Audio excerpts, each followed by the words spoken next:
Hello and welcome back to another true video. Today I'm doing a 25.12 mid-lane tier list. So, draw content, like, subscribe, and let's get into it. The patch was mostly focused around MSI balance changes. They are doing two patches. We've actually seen the preview for the next patch today. There were, I believe, some follow-up Twisted Fate changes. He overshot this patch, which is one of the probably bigger things to talk about. Other than that, we saw some direct nerfs to some of the highest prio mid-lane competitive picks. The likes of Azir, Ari, Talia, and the Nico for support primarily have all been nerfed.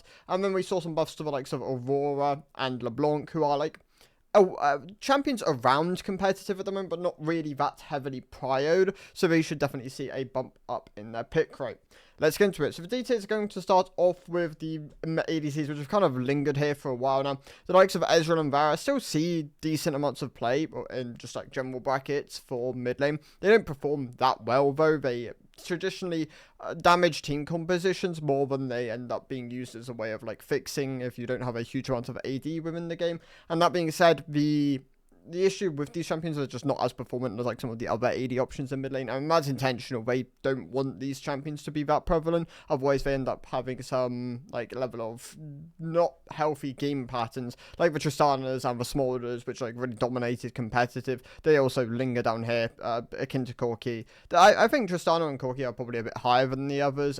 Smolder can be used as a counter pick, and you can play these champions. You can win games on these champions. They're just not as performant as other options at the moment, which is why I just don't really recommend them as picks. The other champions here are Ziggs, which hasn't been really that supported as a mid laner for a while now. I think if you're an OTP or you're very comfortable with a champion, you can utilize him here. I wouldn't recommend playing him though, and most of the DT champions are just picks I would never really recommend, or they have alternatives which just perform better, more consistently, and I think Ziggs kind of falls into that boat at the moment. For Azir, he got nerfed because of his competitive play. I had him in the D tier last patch, and I will continue for the most part to have him in the D tier. This champion is incredibly competitive bound. The pick requires just so many tools to, you need to set up the game to like function around him. Otherwise, this pick just doesn't really end up having that much value. Like, you need to have good control. You need a huge amount of golden XP on this champion to really get the value out of the pick. He's incredibly hard to pilot.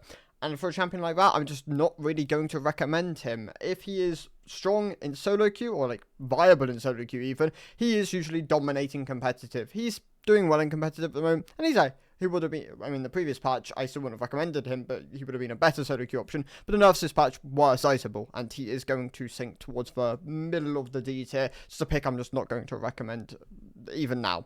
The C tier is going to lead off with Brand. He's been in a pretty bad spot for a while now. It doesn't look like he's receiving buffs on the horizon at any point, which is kind of unfortunate because the champ's definitely been in a bit of a lull state ever since the kind of rise and fall of Brand jungle for the most part.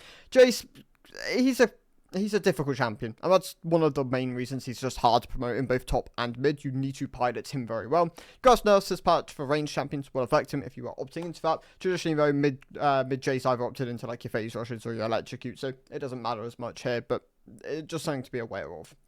Mel sits within the C tier. Mel's a funny one. Mel isn't actually a C tier champion, but because I believe it's something like 80% of players still max Q first instead of E first, this champion is incredibly underperformant. She isn't a C tier champion. In fact, she's probably just like a solid mid to high end A tier champion. She's in a pretty good spot at the moment, but you have to max E.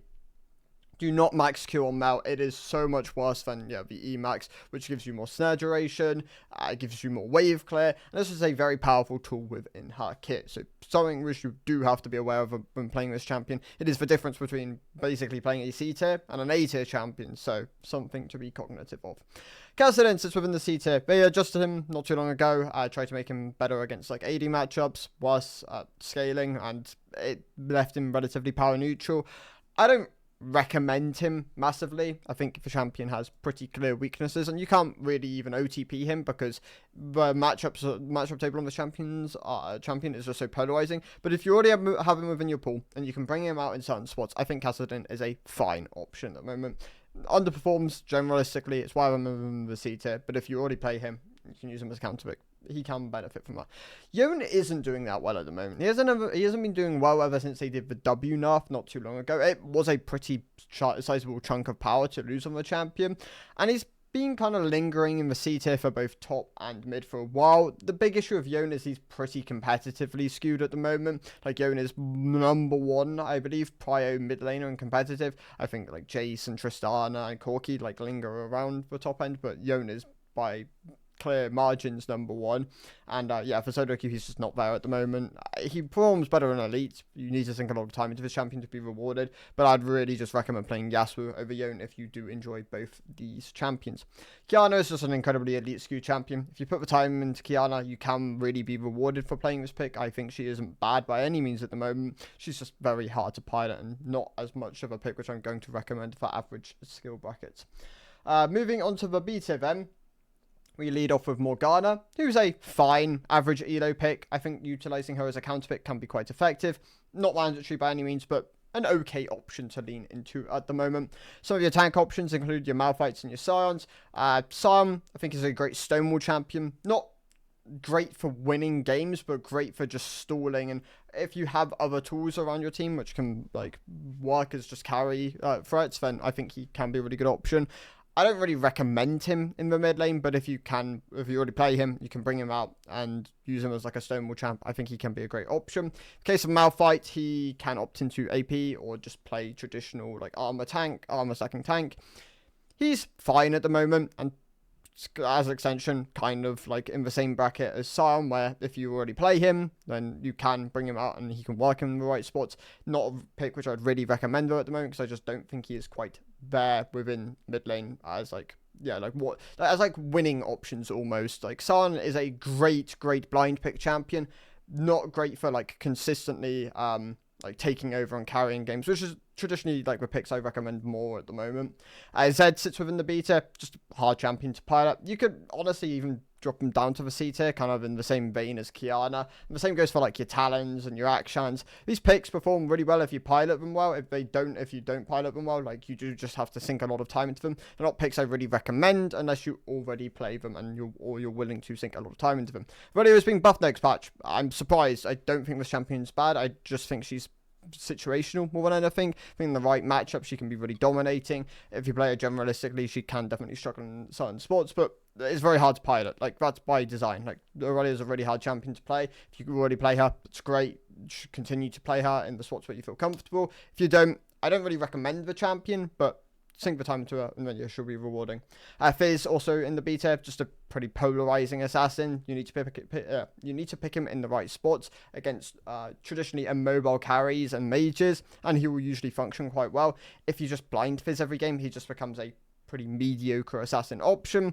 The buffs towards his itemization though in the previous patches helped him. It enabled him to just be a stronger option. If you're already very comfortable in Fizz, you'll continue to play him in the right matchups. If you're not, I think you can learn the champion and perform quite well, but that's just a lot of the B tier options. It's just, you got to sink a lot of time into them to really get the reward out of them, and that makes them harder to recommend than the champions, which I think some of them are just stronger in the higher tiers and require just less time investment, and I honestly more flexible in a lot of situations. What else we got? So Lissandra sits within the B tier, another champion, kind of victim of just being pretty polarizing in the matchups she wants to play. If you play generalistically, she just becomes a B tier champion. She's like fine.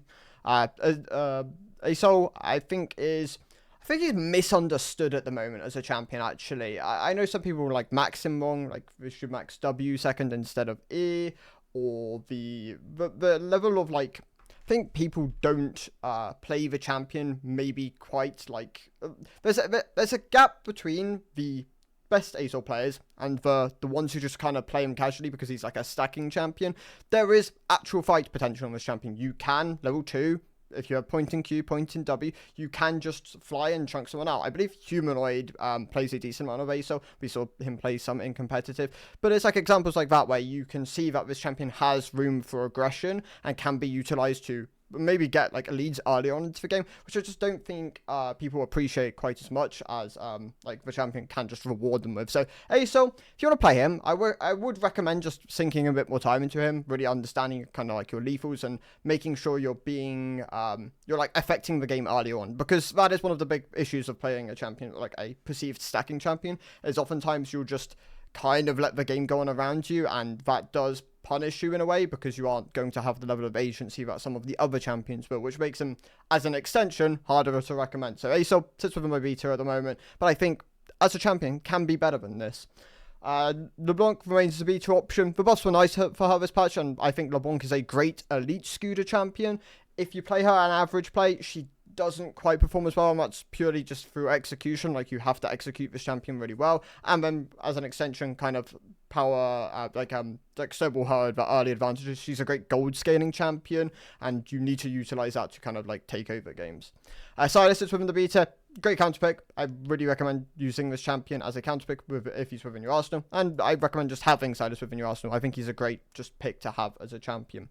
Same goes for likes of Orianna. I think Orianna is also a great champion to have within your pool. She can be really rewarding and a great traditional mage. Right now, I think she's just below the bar, so I don't recommend her as much, but there are usually times where Orianna does do a bit better in the meta, or is just buffed for some reason, like at some points, and becomes a decent champion to opt into. Cassiopeia, not doing that well at the moment. Don't really recommend the champion unless you already play it, and you can utilize it as like a good counter pick. But I think she's too niche, and it's just weaker than probably she should be, considering like where she maybe not than she should be, but like where she has been in the past. Obviously, she's a relatively hard champion to play. Like, you do also need to sink a decent amount of time into Cassiopeia, but she's definitely in one of her less performance states at the moment. Gragas has kind of found life with the buffs towards some of the AP itemization. We actually saw Bwipo, I believe it was, play like a pretty heavy AP build. I actually don't recommend watching that game. He played an awful game of Gragas. Like, he borderline through that game, but it shows that there is like build flexibility with this champion, and I recommend, if you do play it, like, or I mean, even if you don't play it and like you want to learn it, just being flexible with what you opt into. But you don't need to like default on like Roa, Thimble. Obviously, it's not like actually defaulted into as much mid. That's traditionally the top default way of playing. But like as a mid lane option, you can just be very flexible with like your builds in most spots.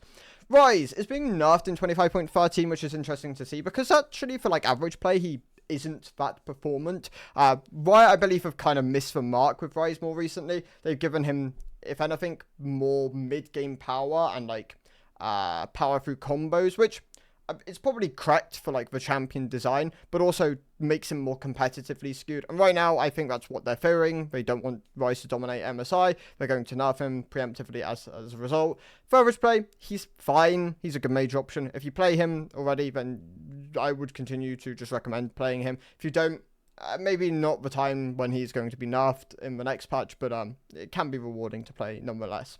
Vel'Koz sits within the beta, a decent artillery option. I think if you're already very comfortable in Vel'Koz, then you can continue to play him and get good results. If you're not, he's a bit harder to recommend because he is just a pretty unique champion in the way he functions.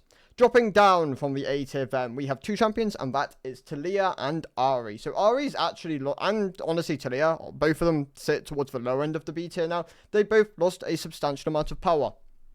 Ahri lost utility through the charm and lost CD on the ultimate, which is meaningful because those are two very important aspects of her kit. Her damage isn't as high as most traditional mages, so she relies more on like setup or mobility, and if you nerf those things, then she isn't as good at like her almost unique aspects, and she just becomes outvalued by like some of the higher damage mages, which will just like outperform her. So Ahri not as recommendable at the moment. In the case of Taliyah, she lost a sizable amount of power. She traditionally has always been like a competitively skewed mid laner, and like as an extension kind of elite skewed mid laner, and the nerfs to her this patch were sizable, so she has dropped onto the B tier for like average play. I don't really recommend the champion as much at the moment, but there's always room for these champions to be buffed after MSI. That is like kind of the idea of these patches, that they are just going to nerf these champions because they want to create diversity in champions at MSI, and some of them might get buffed afterwards.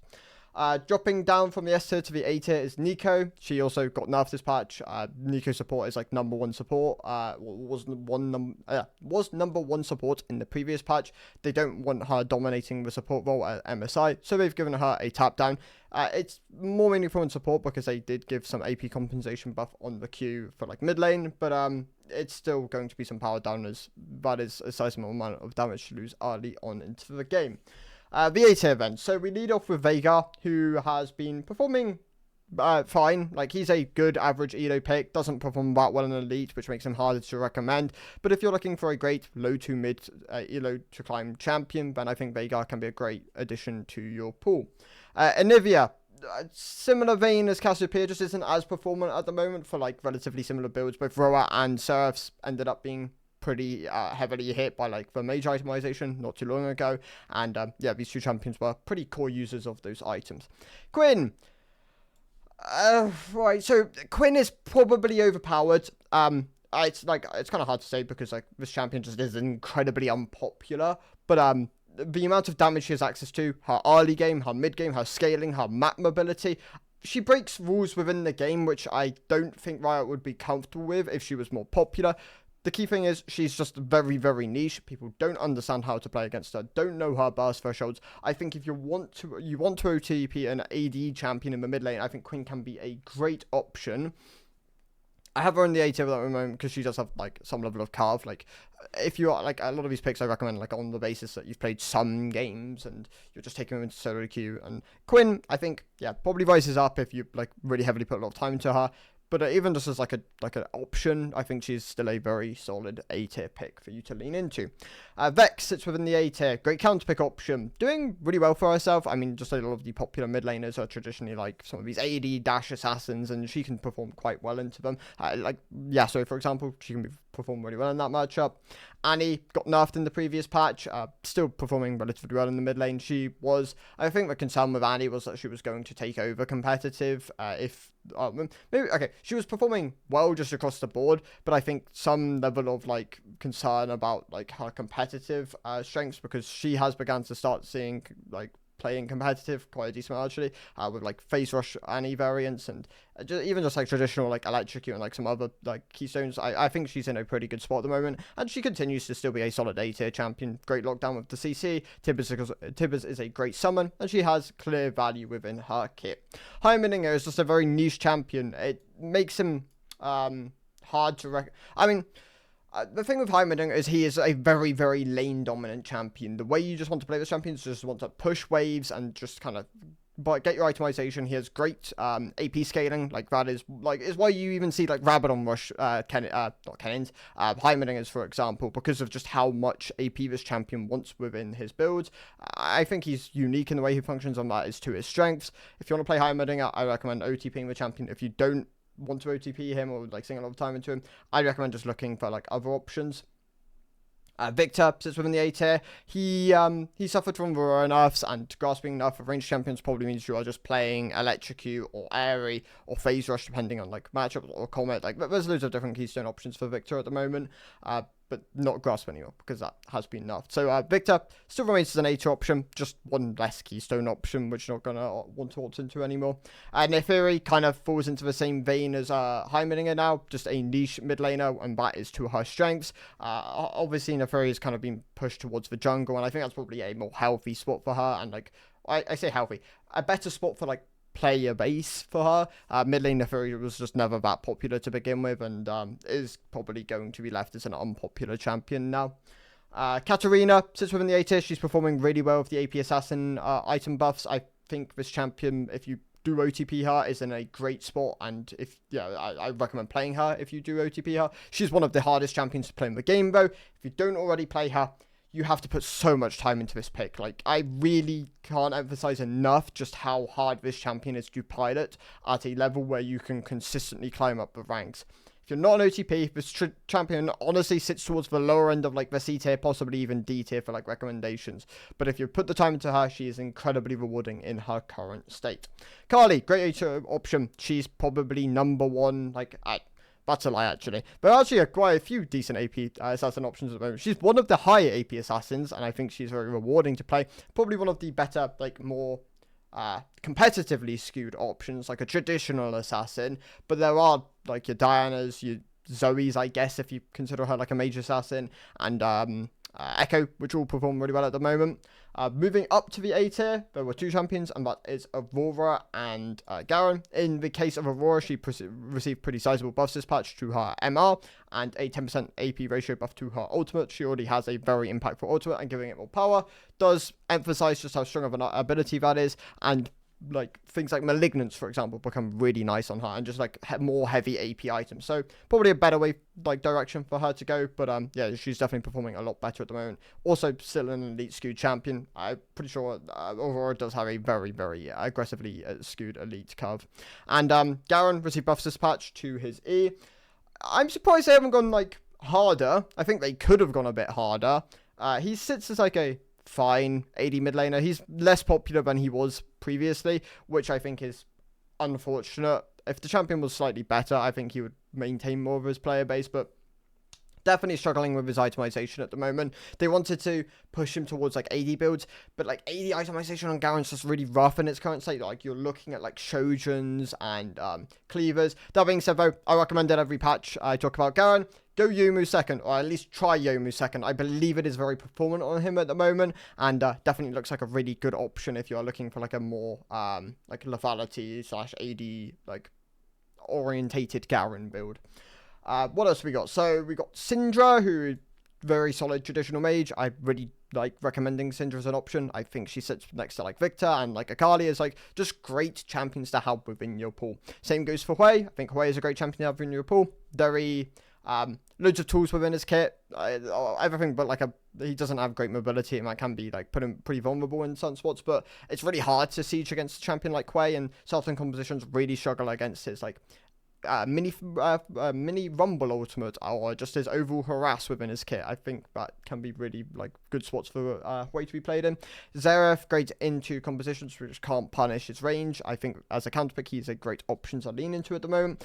Swain also a great counterpick in his current state against like low damage melee heavy compositions. Swain really thrives as a champion. Does need good lane matchup. If you pick him in a bad lane, he will definitely struggle compared to certain other options.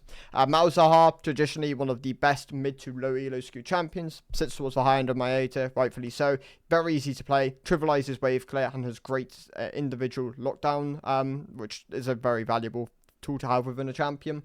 Kennen sits within the A tier. Ever since Splinter popularized him, he's been doing very well within the mid lane. This champion also benefited from the protobot buffs, and there's a variety of keystones he can opt into. Lux is a great traditional mage as well. This champion has seen some builds pop up here and there. I believe someone made an Ignite PTA kind of like Lux thing, like showing like the strengths of the champion, and I think Lux is hidden like strong. Like I think people don't appreciate the strengths of this champion. That being said though, she definitely is a lot more popular in mid to low elo, and it makes her less hidden. I think this champion's just strong in her current state. Zoe sits towards the high end of the A tier. Like Zoe and Pantheon are probably number 1, 2 A tier options, which are closest to like moving up to the S tier. I think they just like in the case of Zoe, she's just harder to pilot than some of the S tier options, and in the case of Pantheon, he requires traditionally better matchup picking, but is also an incredible flex pick option, which does give him like value in that aspect as well. So I think both these champions are very deserving high A tier options. I'm actually going to put Cho'Gath towards the lower end of the A tier. He's just not performing as well in the mid lane anymore, and it's just an unfortunate spot for him to be in. Albeit it's probably better, like for the health of the champion, being a better top laner than a mid laner. Moving on to the S tier, then we lead off with Twisted Fate, who got overbuffed this patch, clearly. I think for the changes going into next patch, they should just full revert the alt CD buff they gave him.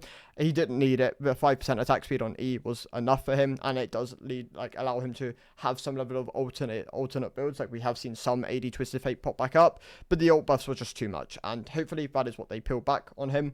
Kayle is a great scaling pick at the moment. The buff towards both Nasha and Rabadon being slightly cheaper just enables her to get her spikes quicker, and she was already a very performant champion, so I'm going to continue to recommend her as a great scaling option in the mid lane. Also, the shorter lane is like really nice for her. Just makes her less punishable as an option. Echo and Diana are really good AP assassin options at the moment. They really thrived off the buffs towards the AP itemization. Like things like Storm Surge, Lichbane, some of the keystone options they can opt into, all really nice. In the case of Diana, she's an incredibly lane skew champion. I think people don't appreciate just quite how good this champion is in lane. Doesn't quite scale as well as like a lot of the other options, but yeah, the tools and just the damage he has up front are very powerful. In the case of Vladimir, he's been performing really well for a while now, has some level of like flexibility and itemization, and Keystone opt into like your Ares, your phase rushes, your Conquerors, for example, can all be really nice on him. Galio is a great counter pick, and he's very like his simplicity of play makes him very easy to promote as an option. You can also opt into like higher agency burst builds on the champion if you feel like you want more power within the game. And then Yasuo is my number one recommended AD champion still. He's incredibly popular and incredibly good in his current state. The issue with Yasuo traditionally is you want some level of like airborne capability within your team. If you don't have knockups, then this champion definitely does struggle a bit more. But as a standalone like laning phase, and honestly even his scaling after they did the crit damage change to his Q, or like they took away the punishment on it, he's in a very good spot, and I really do recommend him as an option. Yasuo, yeah, Pantheon, both really recommend away the options. If you're looking for something a bit more niche, then yeah, your Furies and your Quins can be really good. I think a lot of the S tier are just very clearly strong in like some of their functionalities, like assassin wise. Echo, Diana for scaling. You got like your Vladimirs and your Chaos for map control and like counterpick capability. I think both Twisted Fate and Galio are in great spots at the moment, and leaves a pretty well-rounded S tier. Like your high A tier can also be really good and like strong for like certain aspects. Like yeah, Malzahar for ease of play, and then Zoe for her burst potential and like really benefits from the itemization buffs, and then Pantheon for his flex potential. So lots of choices to recommend from at the moment. Thank you guys for watching. I'll see you in the next one. Goodbye.